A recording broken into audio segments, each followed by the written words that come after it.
Welcome everyone. We'll get started in 1 minute. As soon as it hits 12 noon Pacific, you know the drill. Let me know where you're logging on from and what you're baking this weekend. Or maybe you're not baking at all. Then you can tell me what you're cooking. That's it. It's 12 noon Pacific. Welcome to another episode of the DoughDr Live. I'm your host and baking expert, Chef Colette, and today we're going to dive into some cake questions because that's what came in this week. Now I have questions to start, but please drop your questions into the chat so we can keep the conversation going, or anything that's on your mind about baking this weekend. Oh, one more thing.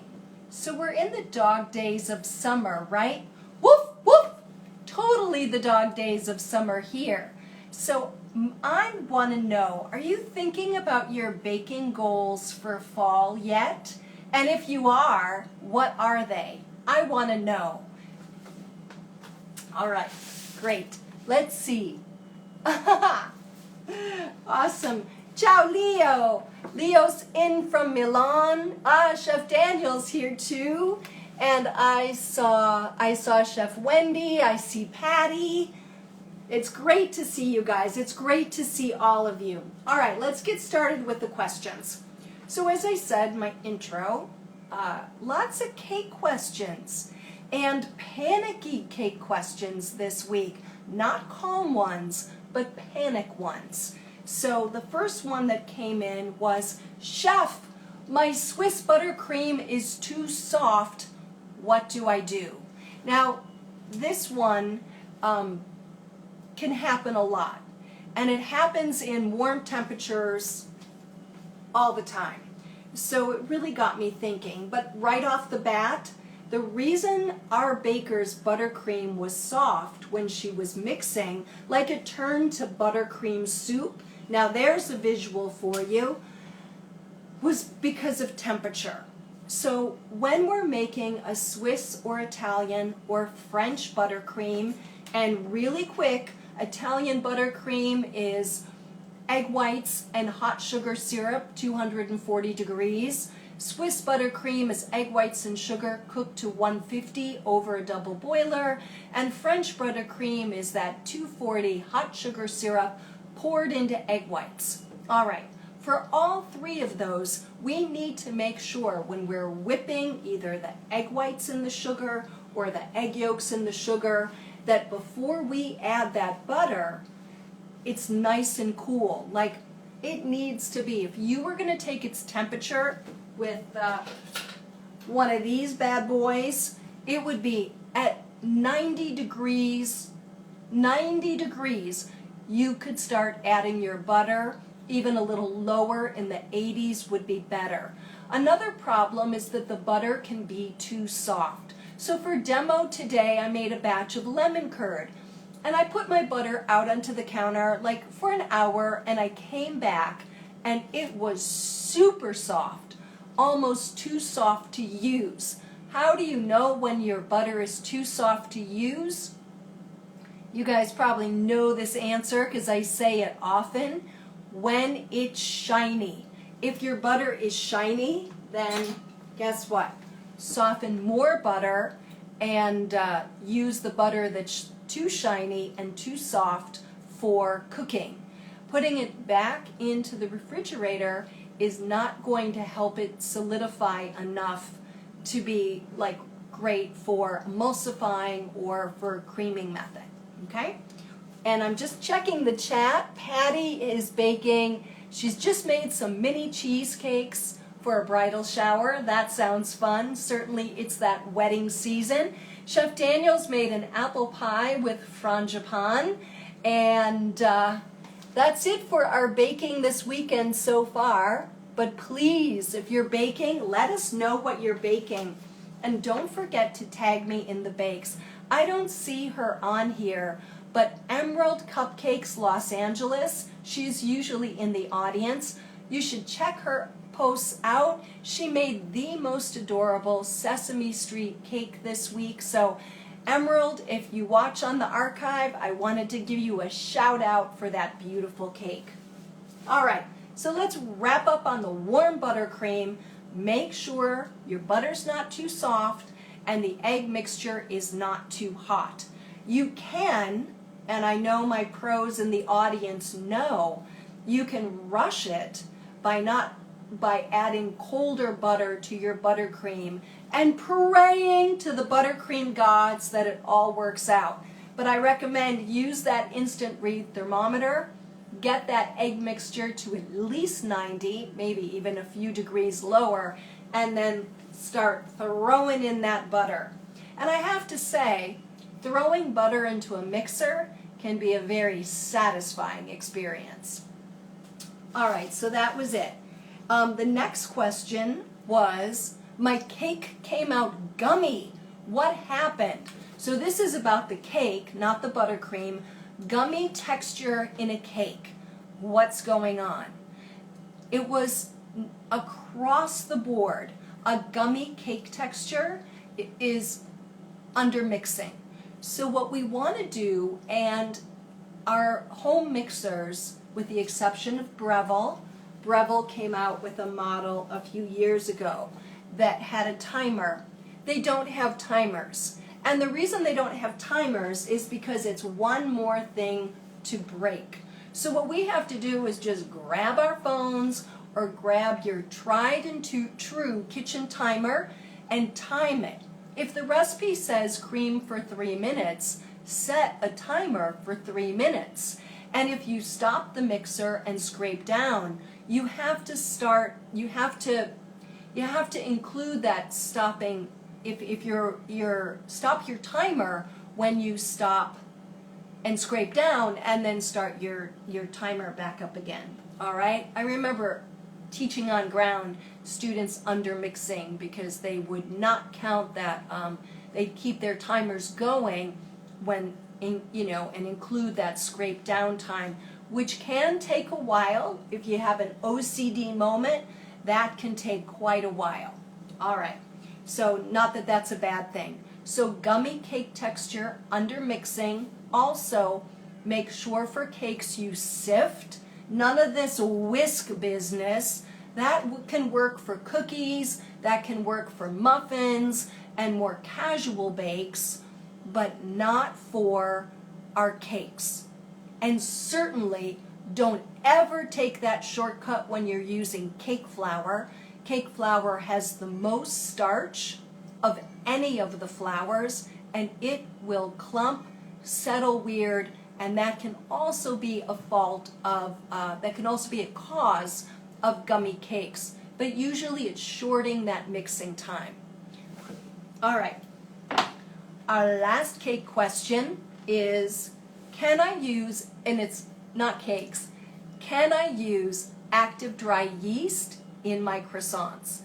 If you look at most croissant recipes, including mine on Craftsy, I specify instant yeast. And the reason for that is instant yeast is more tolerant of temperature fluctuations than active dry. So just to answer your question in a clear, concise manner, yes, but you need to process them as soon as possible.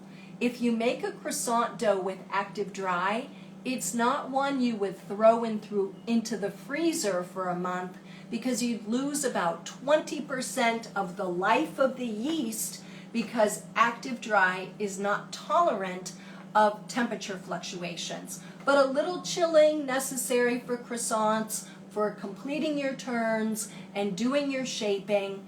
It'll be fine. It'll work. It'll work. And then order yourself a bag of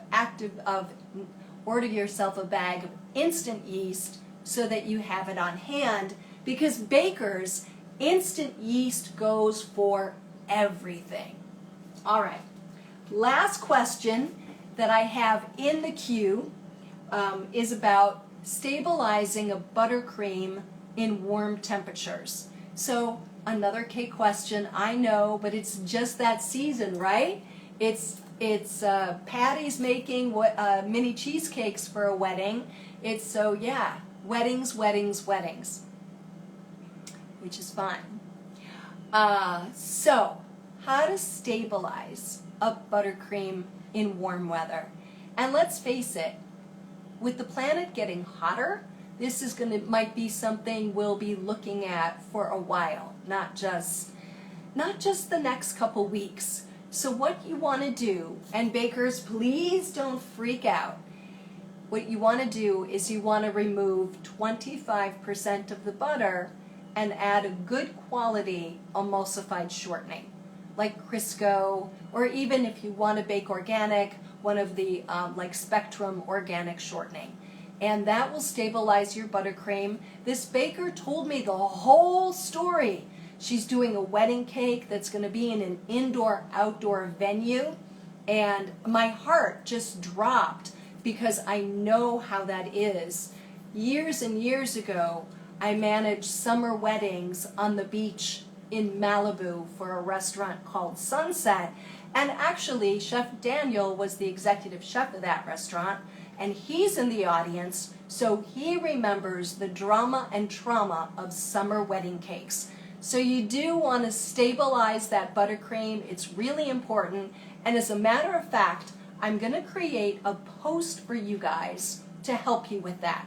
If it's really hot, and you might want to consider something called an American buttercream, which is powdered sugar and butter, and good flavorings can make it a little bit more sophisticated than what we normally think of. So I'll create a post on stabilizing buttercreams for warm weather. All right? So that's it for our questions. I'm putting the glasses back on so that I can actually see and see if we have any questions. Let's see. Tatiana is making red velvet cupcakes for an engagement party. My God, love is in the air. So, Katie Muland, I hope I said that correctly, one of our bakers, is asking, so how long does a cake batter have to be mixed? Excellent question from our conversation about this. It depends on the type of cake you're making. If you're making a butter cake where you're creaming butter and sugar together, it's usually a couple of minutes to combine the butter and sugar. You get everything going, and then you want to mix it for several more minutes, at least up to 8, until it begins to look really light in color, because the sugar needs to really cut into the fat and create air pockets, which contribute to the leavening of the cake. A lot of time what happens to us, especially at home, when you don't have somebody to say, no, not yet, we add the eggs too quickly. We add them too soon. So you want to make sure you've got a clear, light and fluffy definition in the bowl when you're mixing.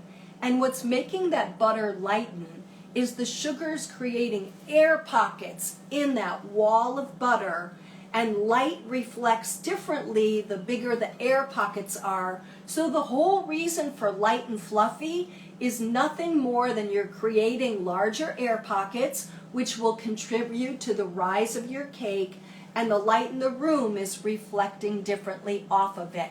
A real pro tip is to add your vanilla before your eggs, so the vanilla can swim into those air pockets the sugar is creating, permeate the batter, and make your stuff that much better.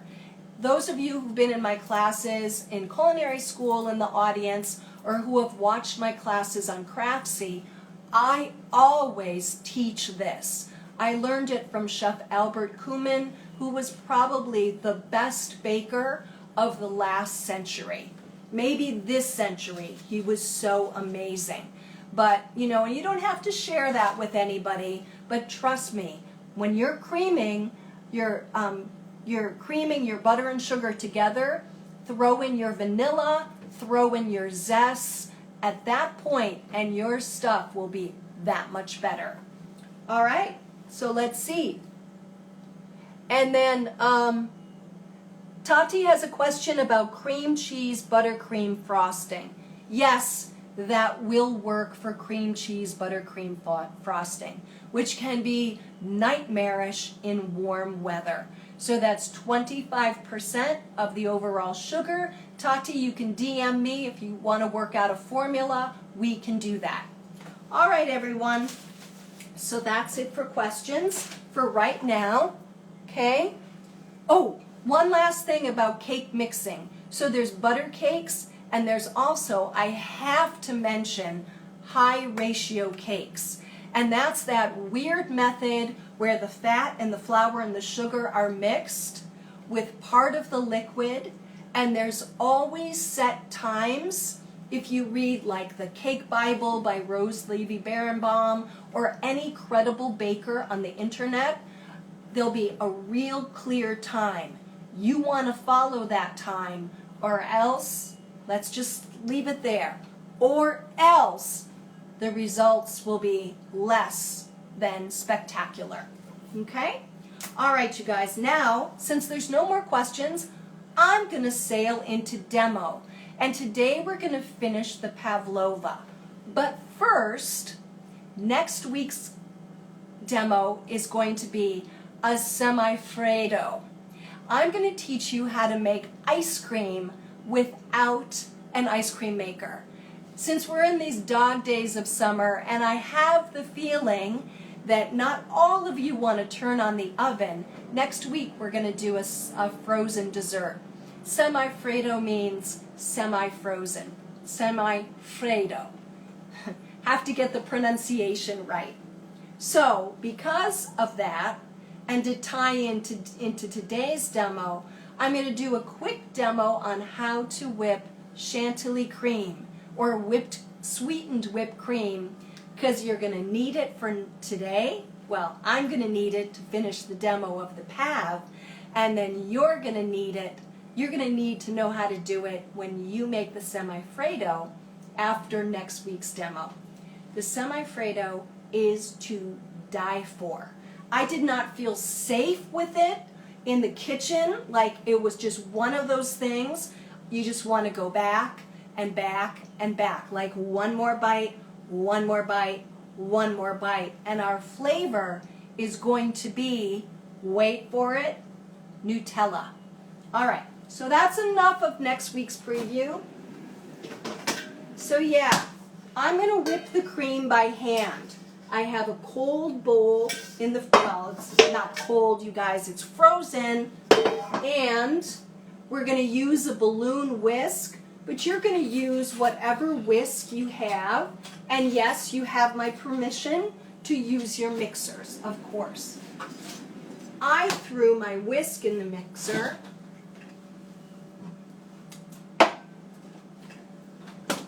Gosh, this is just like Romper Room. If anybody remembers Romper Room, put it in the comments, because I sure do. All right, I dumped 8 ounces of cold, heavy cream into my frozen bowl, all right? But look at that. Look at all that cream that's left. I bet if we weighed it, and we won't, it would be about a ½ ounce. If you do this in a French kitchen, they'll go crazy. So what you want to do is grab a spatula, especially one of these little ones that I told you guys last week I was so delighted to find at the 99-cent store. And you want to scrape the container. Okay?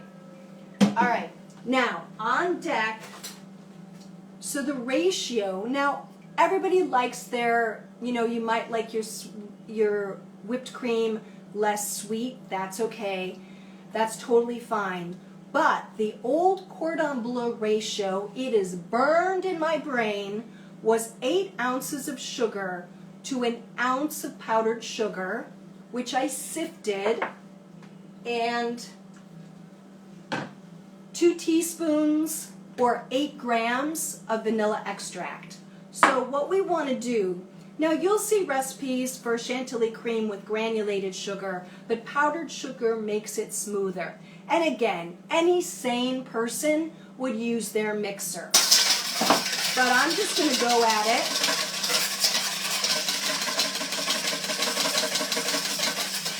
And I want to show you that I'm not going around and around. I'm kind of going in a zigzag motion.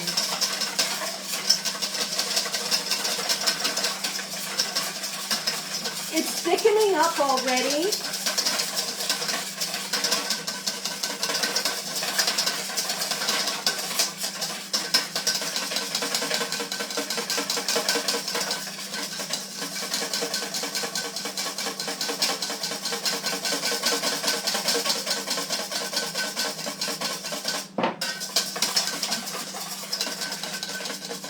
And I'm tilting the bowl to get most of it. And when it gets to the consistency of Greek yogurt, I'm going to add the sugar. But if you add the sugar right away, what happens is the sugar gets in the way of the air pockets you are creating with the whisk. Now I'm going around and around like a normal person. And you can see the trail of the whisk. This is a great workout. I'm sweating.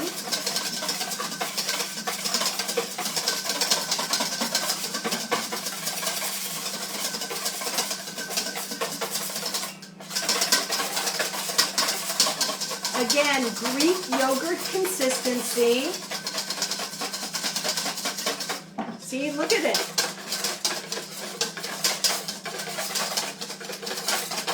Okay, now I'm going to sprinkle in the sugar. So we want a little structure before we add the sugar and the vanilla. I add the vanilla last.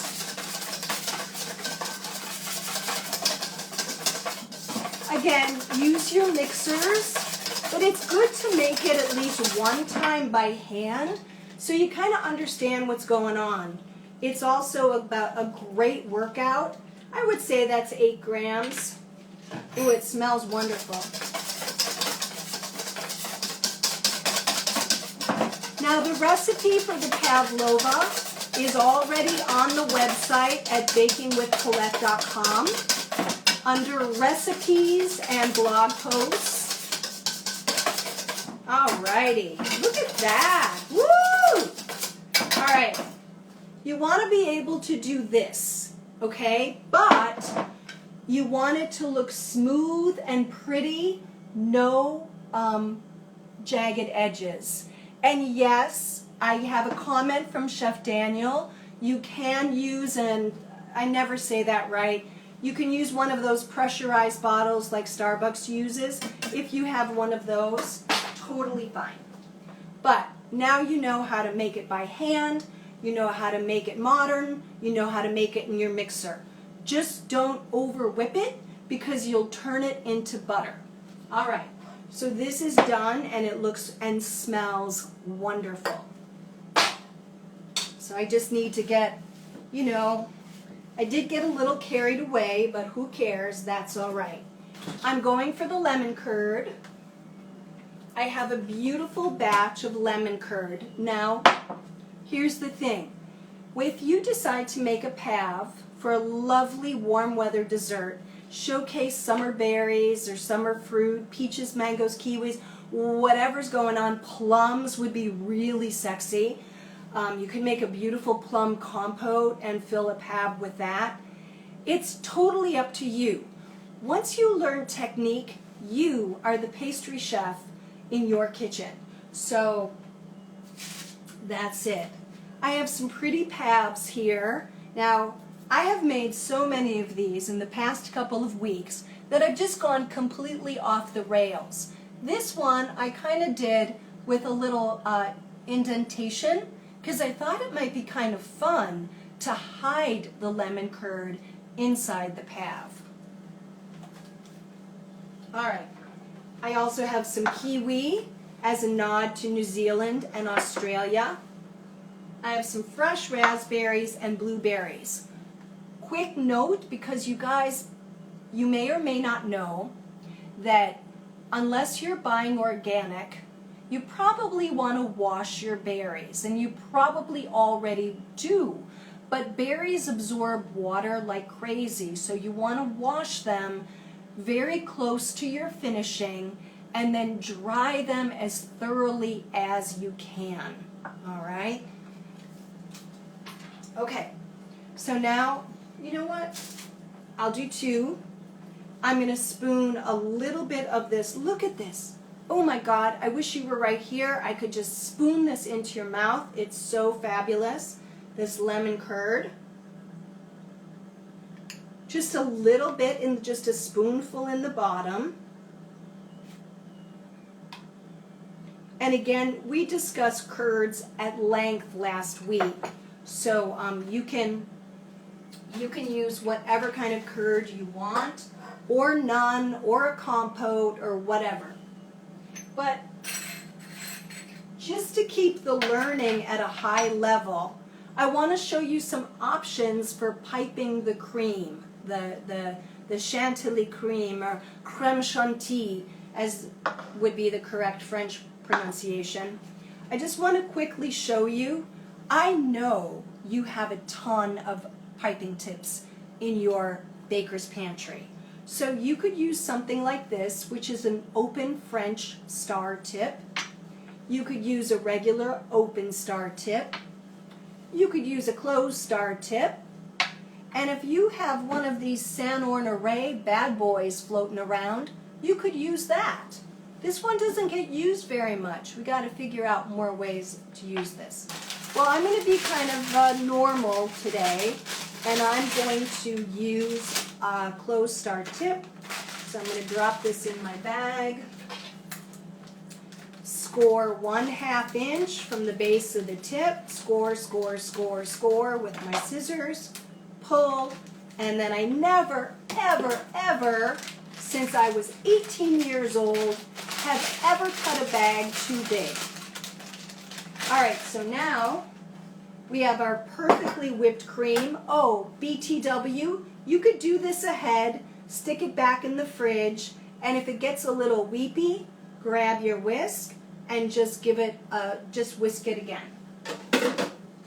But remember, and this is another thing that no one ever tells you, which is why I absolutely have to write my next book, because it just has to happen. Even though writing a book is like having a baby, it's extra for sure. As you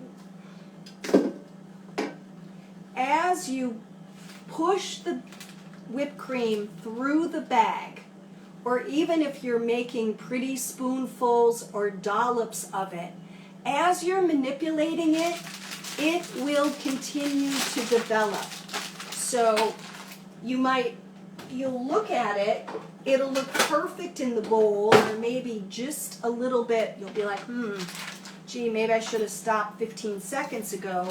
And then when it comes out of the bag, it will look a little jagged on the edge. So that means what you want to do is make sure you stop whipping when it's still on the soft, just light, fluffy, soft peaks, just like I showed you. No pouring out of the bowl, okay? But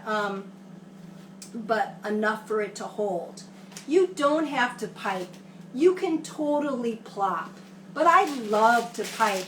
If you love to pipe, put it in the comments. And I'm just gonna give it a lovely,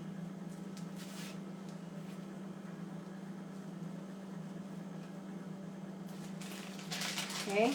And then just have fun. You've got your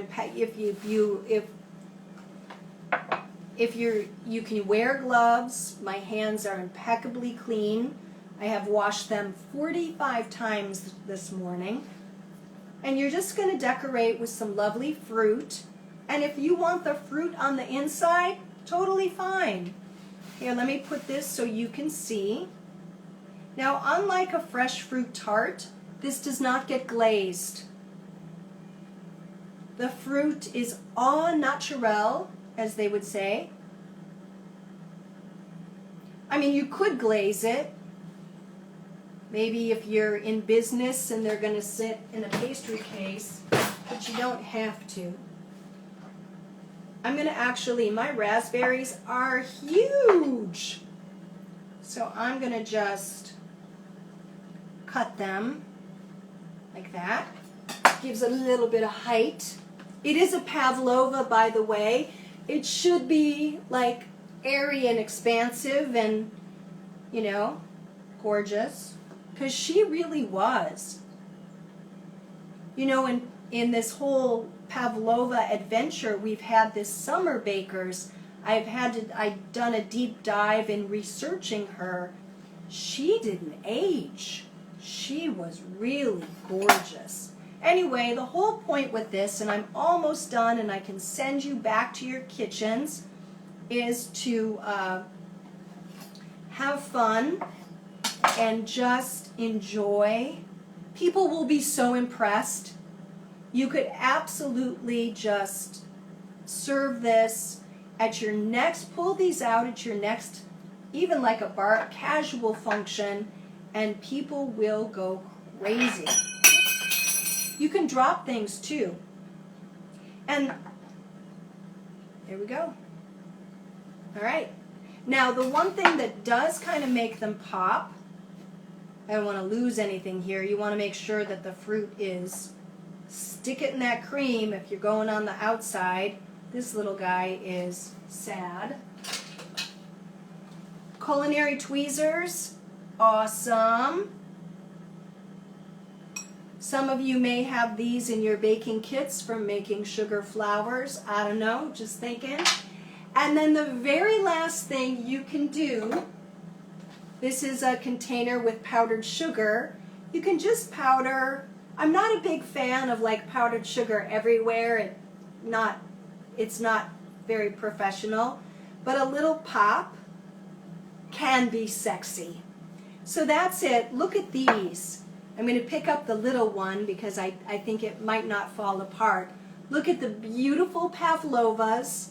I will post the assembly instructions and the procedure for the whipped cream. I almost said the lipped cream, but I meant to say whipped cream, and the beautiful lemon curd Monday.